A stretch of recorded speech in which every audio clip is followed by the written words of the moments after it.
Hello friends, welcome back to my channel. मैं हूं आपकी फ्रेंड वर्षा। आज की इस वीडियो में हम बात करेंगे मॉर्निंग बाइट्स की। देखिए, इस वीडियो का मेन पर्पस है हम ये वीडियोस 10 डेज में 10 क्वेश्चंस विद 10 चैप्टर्स, यानी कि हम 10 डेज में जो हमारे इम्पोर्टेंट 10 चैप्टर्स होंगे बीएड एंट्रेंस एग्जाम के लिए, और उनके जो भी हमें इम्पोर्टेंट क्वेश्चन लगेंगे, बेस्ट 10 क्वेश्चंस, उनको हम डिस्कस करेंगे।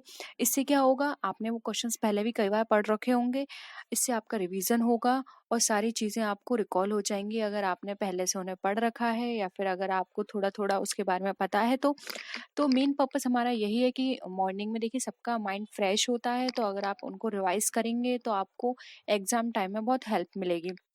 आई होप आपको ये कॉन्सेप्ट पसंद आएगा। हमारा वीडियो आपको पसंद आए तो वीडियो को लाइक कीजिए, फ्रेंड्स के साथ शेयर कीजिए, और किसी भी तरह की कोई भी क्वेरी हो तो ज़रूर बताइएगा। तो स्टार्ट करते हैं वीडियो को। लेजर इज प्रिपेयर्ड, यानी कि खाता बही तैयार की जाती है। फ्रॉम परचेज बुक ओनली, यानी कि परचेज बुक से। सेल्स ओनली, सेल्स से। कैश ओनली, कैश से। From the books of account and journal, यानी कि जो प्रारंभिक लेखे की बहियां और जर्नल से हम पता कर सकते हैं। तो फ्रेंड्स, खाता बही हम तैयार कर सकते हैं from the books of accounts and journals, यानी कि जर्नल से, या फिर हमारे जो हमारे अकाउंटिंग की बुक्स होती हैं उनसे हम अपने लेजर को प्रिपेयर कर सकते हैं। तो ऑप्शन डी हमारा करेक्ट है। नेक्स्ट क्वेश्चन पे आते हैं। The process of capital formation depends, यानी कि जो कैपिटल फॉर्मेशन है उसकी प्रोसेसिंग किस पे डिपेंड करती है? नेशनल इनकम पे, at the expense, on foreign add, या फिर वी सेविंग।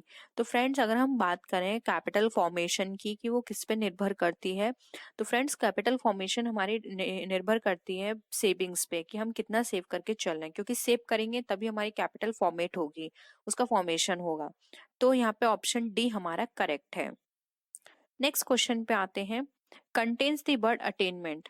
अटेनमेंट वर्ड जो है वो किसके लिए यूज किया गया है, या फिर उसके अंदर क्या क्या सम्मिलित हैं?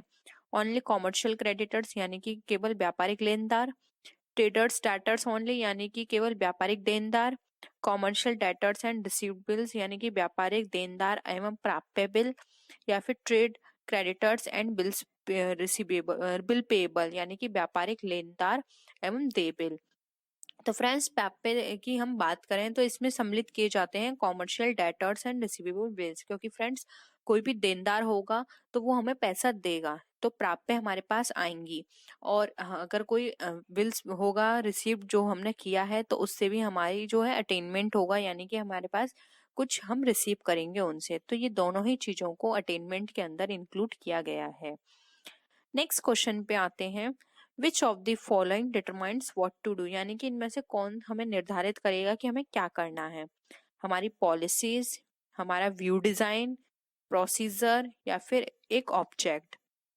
तो फ्रेंड्स, हमें क्या करना है, ये हमें निर्धारण करेंगे हमारे ऑब्जेक्ट, क्योंकि ऑब्जेक्ट के बेसिस पे ही हमें एक आउटलाइन मिल जाएगी कि हमारे ये ऑब्जेक्ट है, अब हमें इस वे में चलना है, हमें इसको टारगेट करना है, इसको अचीव करना है।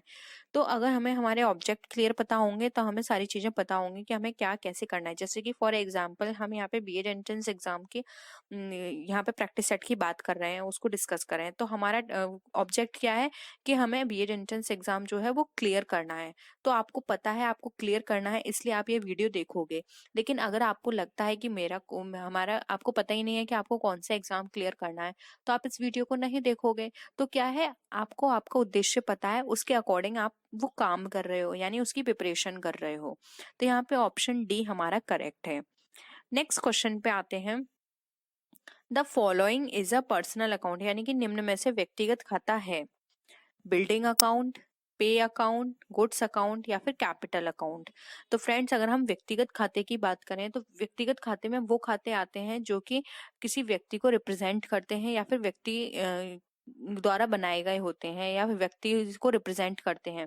तो फिर यहाँ पे जो हमारा ऑप्शन डी है कैपिटल अकाउंट, ये हमारा क्रिएट किया गया है, और ये एक व्यक्ति को बता रहा है या एक संस्था को बता रहा है। तो यहाँ पे कैपिटल अकाउंट हमारा राइट आंसर है। नेक्स्ट है प्रीपेड इनकम रिसीव्ड आर, यानी कि जो प्रीपेड इनकम है वो रिसीव्ड की गई है तो वो किस तरह की होती है, एक प्रॉपर्टी की तरह है, एक इनकम की तरह है, एक ऑब्लिगेशंस की तरह है, या फिर नाइदर ऑफ द अबव यानी कि इनमें से कोई नहीं है। तो फ्रेंड्स अगर हम प्रीपेड इनकम की बात करते हैं तो ये एक ऑब्लिगेशन यानी कि एक दायित्व होती है हमारे लिए कि अब हमने इसको रिसीव कर लिया है एडवांस में, अब हमें इसके लिए ड्यूटी परफॉर्म करनी है। यानी कि कोई भी आपने इनकम रिसीव की है, आपने इनकम तो रिसीव कर ली लेकिन उसके बिहाफ पर आपने कोई काम अभी नहीं किया है, तो आपकी रेस्पॉन्सिबिलिटी आपकी, आपको वो काम करना है। तो यहाँ पे ऑप्शन आपका सी करेक्ट है। नेक्स्ट क्वेश्चन है cash account will not be affected by, जो कैश अकाउंट है वो हमारा किससे अफेक्ट नहीं होगा। ऑप्शन है कैश पेमेंट टू। फ्रेंड्स यहाँ पे ये गलत टाइप हो गया है, आप यहाँ पे कर लीजिएगा कि जो हमने कैश पेमेंट करेंगे वो होगा हमारा क्रेडिटर को, ठीक है। तो cash payment to creditors, discount received, cash sale या फिर कैश फ्रॉम डेटर्स। तो फ्रेंड्स हमारा जो कैश होगा जो हमारा अफेक्टेड नहीं होगा वो होगा हमारा डिस्काउंट रिसीव से। हमने किसी भी तरह की डिस्काउंट रिसीव किया है तो उससे हमारे कैश को किसी भी तरह का कोई भी अफेक्ट नहीं होगा वो हमारा। जबकि अगर कोई लेनदार यहाँ पे पेमेंट कर रहा है तो उससे अफेक्ट होगा। हमने लेनदारों को कोई पेमेंट किया है, नगद बिक्री या फिर देनदारों से कोई माल प्राप्त किया है, उससे हमारा अफेक्ट होगा, लेकिन हमारा डिस्काउंट से कोई अफेक्शन नहीं होगा। तो यहाँ पर हमारा बी करेक्ट आंसर है। नेक्स्ट आता है पेटेंट राइट्स। पेटेंट जो है वो अधिकार है कौन सा, रियल अकाउंट का या फिर पर्सनल अकाउंट, नॉमिनल लेजर या फिर ऑल दीज। तो फ्रेंड्स जो हमारे पेटेंट होता है वो हमारा पार्ट होता है हमारे रियल अकाउंट का यानी कि वास्तविक खाते का। तो यहाँ पे ऑप्शन 1 हमारा करेक्ट है।